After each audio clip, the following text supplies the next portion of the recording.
আলহামদুলিল্লাহি ওয়াহদা ওয়াসসালাতু ওয়াসসালামু আলা মান লা নাবিয়্যা বা'দা আম্মা বা'দ আউযু বিল্লাহি মিনাশ শাইতানির রাজীম বিসমিল্লাহির রহমানির রহিম।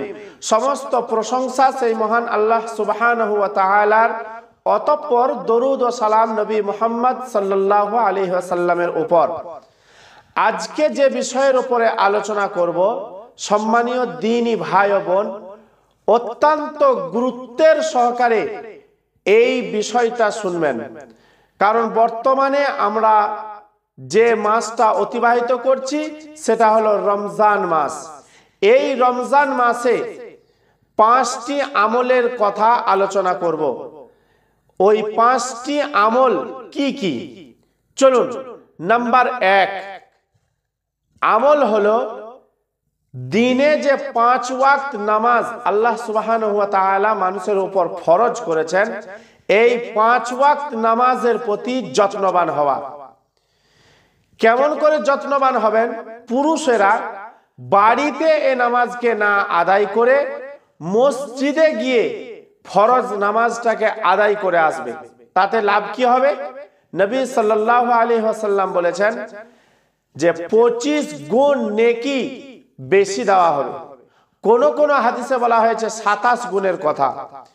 এর জন্য ফরজ সালাত মসজিদে গিয়ে আদায় করতে হবে। নবী সাল্লাল্লাহু আলাইহি ওয়াসাল্লামের অভ্যাস ছিল, যখনই কোনো সমস্যার সম্মুখীন তিনি হতেন তো সঙ্গে সঙ্গে তিনি নামাজে দাঁড়িয়ে যেতেন। এই হাদিসটি কোথায় রয়েছে? হাদিসটি রয়েছে আবু দাউদ, হাদিস নম্বর 1319-এ। নাম্বার 2, আপনাকে নফল এবং সুন্নত নামাজে বেশি বেশি করে গুরুত্ব রাখতে হবে। নফল এবং সুন্নত নামাজ বেশি বেশি করে পড়তে হবে। যেমন নবী সাল্লাল্লাহু আলাইহি ওয়াসাল্লাম বলেছেন, দিনে রাতে 12 রাকাত নামাজ যে আদায় করবে তার জন্য 12 সমপরিমাণ জান্নাতে ঘর বানিয়ে রাখা হবে। অর্থাৎ ওই নামাজটাকে বোঝানো হচ্ছে ফজরের সময় 2 রাকাত, জোহরের সময়, ফরজ সালাতের আগে 4 রাকাত, ফরজ সালাতের পর 2 রাকাত, মাগরিবের নামাজের পর 2 রাকাত এবং রাত্রে এশার নামাজের পর 2 রাকাত।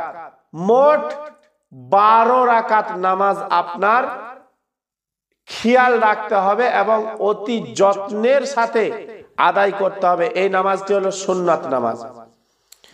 আল্লাহ সুবহানাহু ওয়া তাআলা কোরআনে বলেছেন, ওমা খালাকতুল জিন্না ওয়াল ইনসা ইল্লা লিয়াবুদুন। মানুষকে পৃথিবীর বুকে পাঠানোর মূল কারণই হলো সে নামাজকে প্রতিষ্ঠিত করবে, সে নামাজ আদায় করবে। অর্থাৎ আপনি এসেছেন একমাত্র আল্লাহর ইবাদত, আরাধনা, বন্দনা, পূজা পাঠ করার জন্য।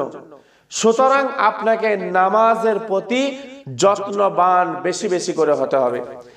নাম্বার 3, রমজান মাসটা কোরআনময় মাস হবে। এই মাসে আল্লাহ সুবহানাহু ওয়া তাআলা কোরআনকে অবতীর্ণ করেছিলেন। যেমন কোরআনে আল্লাহ সুবহানাহু ওয়া তাআলা বলেন, শাহরু রমাদান আল্লাযী উনজিলা ফীহিল কুরআন হুদাল লিন-নাসি ওয়া বায়্যিনাতিন মিনাল হুদা ওয়াল ফুরকান। এই সেই মাস যেই মাসে মহাগ্রন্থ আল কোরআনকে নাজিল করা হয়েছিল। এর জন্য এই মাসটাতে বেশি বেশি করে আমলে এবং কোরআনের সাথে সম্পর্ক রেখে অতিবাহিত করতে হবে। এর কারণে কোরআনের 6টি হক রয়েছে। 6টি হক কি কি? নাম্বার 1, এই মাসে কোরআনকে বেশি বেশি করে তেলাওয়াত করতে হবে। নাম্বার 2, কোরআনকে বেশি বেশি করে মুখস্থ করতে হবে। নাম্বার 3, আরবি ভাষা শিখতে হবে। নাম্বার 4, আদেশ এবং নিষেধকে মানতে হবে। নাম্বার 5, দাওয়াত দিতে হবে। নাম্বার 6, এই কোরআনকে হিফজ করতে হবে। এই 6টি হক আল কোরআনুল কারীমের রয়েছে। এবার চলুন নাম্বার 4, রমজানকে ইফেক্টিভলি ইউটিলাইজ করতে হলে প্রতিটি কাজ সুন্নত সম্মত করতে হবে। রমজানকে ইফেক্টিভলি ইউটিলাইজ করতে হলে প্রতিটি কাজ সুন্নত মতো করতে হবে।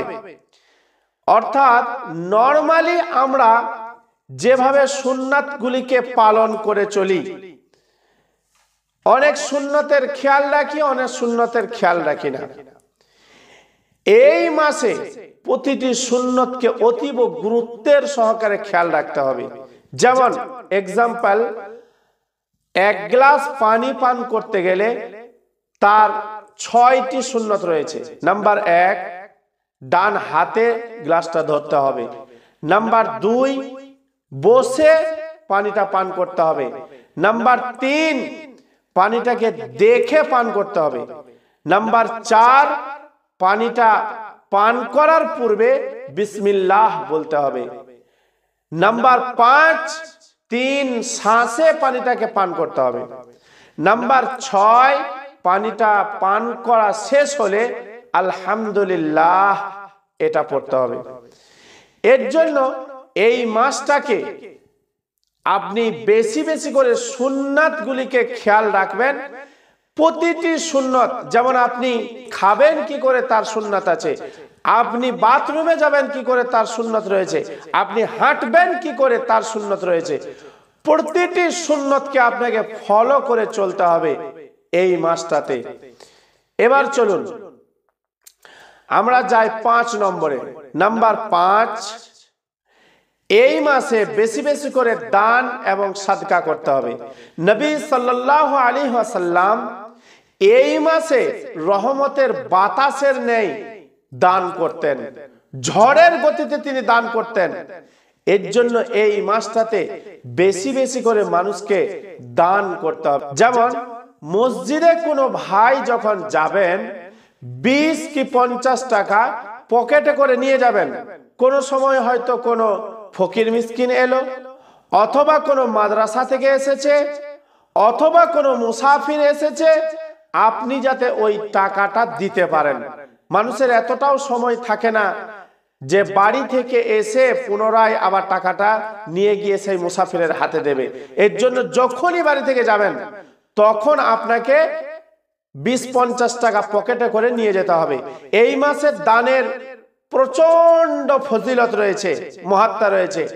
একটা এক্সাম্পল দিই, এই মাসে যদি কেউ 1 টাকা দান করে 69 টাকা বা 69 গুণ নেকি বেশি হবে তা নয়। এ মাসে 1 টাকা যদি কেউ দান করে কত গুণ নেকি হবে সেটা মহান আল্লাহ সুবহানাহু ওয়া তাআলা তা ভালো জানেন। যদি কোনো সীমাবদ্ধ করে দেওয়া হয়, যেমন 1 টাকা দান করলে 69 গুণ নেকি বেশি পাওয়া যাবে, তাহলে এই মাসের মহাত্মা ফজিলতকে খাটো করা হবে। এর জন্য কত বেশি হবে তা আল্লাহু আলাম, আল্লাহই তা ভালো জানে, অসীমাহীন। সুতরাং আমরা তা জানি না যে এ মাসে কত টাকা আপনার দিলে কত পরিমাণ নেকি রয়েছে। এটাই আমরা জানি যে এই মাসের এতটাই মাহাত্ম্য যে এই মাসে দান করলে অসীমাহীন নেকি পাওয়া যায়, যার কোনো সীমা নেই। সুতরাং আল্লাহ আমাদেরকে বেশি বেশি করে আমল করার তৌফিক দান করুক। আল্লাহুম্মা আমিন। আসসালামু আলাইকুম।